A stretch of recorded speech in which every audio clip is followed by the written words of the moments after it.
Communist చైనాలో ప్రభుత్వ అనుమతి లేని భూగర్భ చర్చిల ద్వారా సువార్త ప్రకటిస్తున్నందుకు బ్రదర్ యున్ను చైనా పోలీసులు అనేకసార్లు అరెస్టు చేశారు.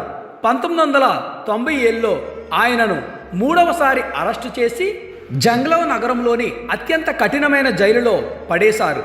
ఆయన మళ్ళీ జైలు నుండి పారిపోకుండా ఉండేందుకు జైలు అధికారులు మరియు కమ్యూనిస్టు పోలీసులు ఇనప రాడ్లతో కొట్టి ఆయన 2 కాళ్లను పూర్తిగా విరగ్గొట్టారు. దీనివల్ల ఆయన కనీసం నిలవబడలేని, నడవలేని, పక్షవాతం వచ్చిన దయాస్థితికి చేరుకున్నాడు. తోటి ఖైదీలే ఆయనను ప్రతిరోజు టాయిలెట్కు ఎత్తుకుని తీసుకువెళ్ళేవారు. ఆయన జైలు గదిలో ఉండి దాదాపు 2 నెలలు గడిచిపోయాయి. 1997 మే 24వ తేదీ ఉదయం ఆయన తన తోటి విశ్వాసులైన ఖైదీలతో కలిసి ప్రార్థన చేసుకుంటూ ఉండగా అకస్మాత్తుగా ఆయనకు ఒక స్పష్టమైన దైవస్వరం వినిపించింది. ఇదే సమయం నువ్వు లేచి జైలు తలుపులు దాటి బయటికి నడువు అన్న శబ్దం వినబడింది. 2 కాళ్ళు విరిగిపోయి నడవడానికి అస్సలు సాధ్యం కాని స్థితిలో ఉన్నప్పటికీ బ్రదర్ యున్ దేవుని మాటను నమ్మి తన విరిగిన కాళ్ళపై నిలవబడ్డానికి ప్రయత్నించారు.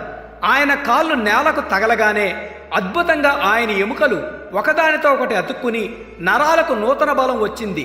తీవ్రమైన నొప్పి మాయమైపోయి ఆయన సాధారణ మనిషిలా నడవడం ప్రారంభించాడు.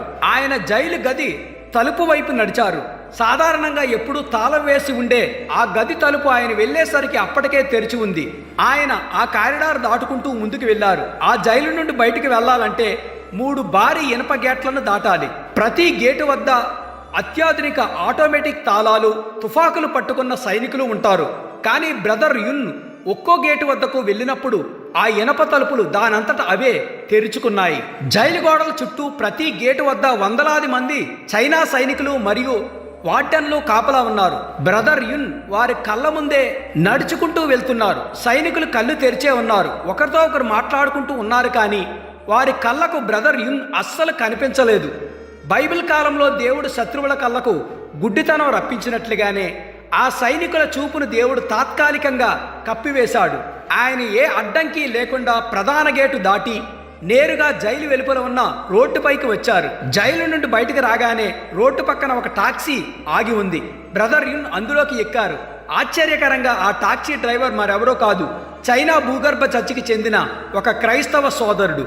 దేవుడే ఆ డ్రైవర్ను సరైన సమయానికి అక్కడికి నడిపించారు. బ్రదర్ యున్ జైలు నుండి సురక్షితంగా తప్పించుకుని చైనా దేశ సరిహద్దులు దాటి జర్మనీ దేశానికి చేరుకున్నారు.